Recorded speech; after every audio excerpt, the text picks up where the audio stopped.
If you're thinking of moving to Emerald Isle, North Carolina, or anywhere else along the Outer Banks for that matter, and wondering how this place will look in 10, 20 years, this video is for you.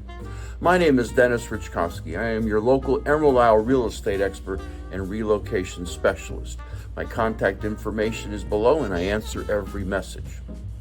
This video answers the question, what will this place look like in 10 or 20 years? Will it still be a quiet family beach town, or will it turn into another Myrtle Beach with high rises and heavy traffic? In this video, I'll take you through the future of Emerald Isle, how zoning laws, growth trends, and development rules shape this town, and why understanding these rules matters if you're planning to buy here. Stick around to the end for an irresistible offer. Let's dive in. Zoning rules matter because they protect the town's character. From the beginning, Emerald Isle has set strict zoning laws. The most important, the 40-foot high building limit. This single rule is why you don't see skyscraper condos here. Most of Emerald Isle is zoned low-density residential, meaning single-family homes, duplexes, and small-scale condominium complexes. Commercial zoning is limited mainly to a several-mile-long corridor along NC 58 or Emerald Drive and in the western part of town, keeping the rest of the town residential. For relocation buyers, this means your quiet neighborhood is protected by law. Growth trends properly managed will maintain a town's culture. Left to run wild, you might look around your own neighborhood to know the answer to that one. Here in Emerald Isle, growth trends are slow and steady. Emerald Isle's population is about 3,900 year-round residents. That number hasn't exploded like Wilmington or Myrtle Beach. Why? Because the town simply doesn't allow sprawling development. Growth here is measured with emphasis on residential rather than commercial tourism. Yes, during the summer the population swells to some 40 or 50,000, but most of that is vacation rentals. The balance of the year, Emerald Isle is still a small town where you get to know your neighbors and local businesses, and where it's considered an insult when you don't wave. Ask me how I know in the comments below. The town's development plans and infrastructure are tied to maintaining that family beach feeling here in Emerald Isle. The town's long-term vision focuses on maintaining Emerald Isle as a family beach community. These plans include maintaining the 13-mile bike path that runs the length of town, continued investment in beach renourishment and dune protection, improving stormwater systems to reduce flooding after heavy rains, and small-scale upgrades to parks and public beach accesses. What you won't see and don't see, mega resorts or high-rise developments. That's intentional.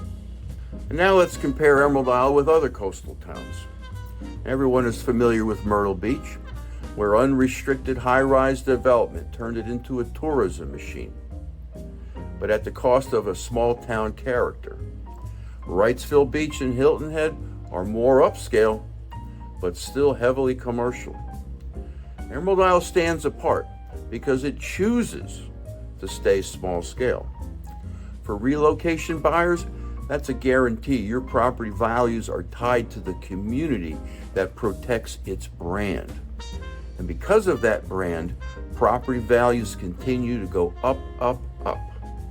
Because the demand for homes here continues to be up, up, up. Check out my monthly videos on the real estate market here in Emerald Isle and the Crystal Coast to learn more. Links are in the description below, or you can check out my playlist on my channel. Now, let's take a look at the challenges ahead. Of course there are challenges. There will always be beach nourishment because there will always be hurricanes. But oceanfront homeowners carry a part of that cost through special district taxes.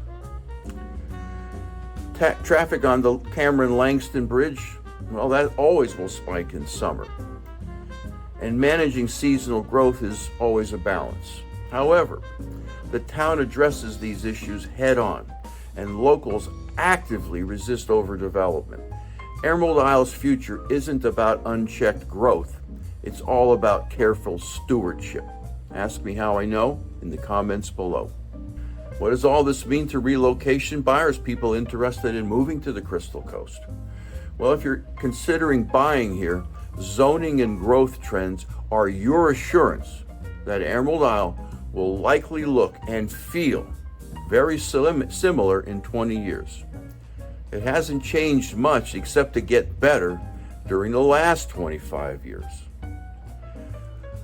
No high-rises, no sprawling malls, no amusement parks, just the same quiet town with steady, family-centered growth. That stability protects your investment, your lifestyle, and the culture that makes Emerald Isle so different from just about every other coastal town on the Outer Banks. The future? Well, the future of Emerald Isle is all about balance, preserving the character of the town while making smart improvements for residents and visitors alike. If you are moving here, you can feel confident that what you see today is close to what you will see tomorrow. And now, as promised, my irresistible offer. Like, comment, or text or call me at 919-308-2292, and I'll send you a copy of my book, Live Where You Vacation, a guide to living along the Outer Banks with a special emphasis on the town of Emerald Isle. If you learned something, please like and subscribe to this channel. It helps with YouTube, and it gives me ideas on what my viewers want to watch next. Thanks for watching, and I'll see you in the next video.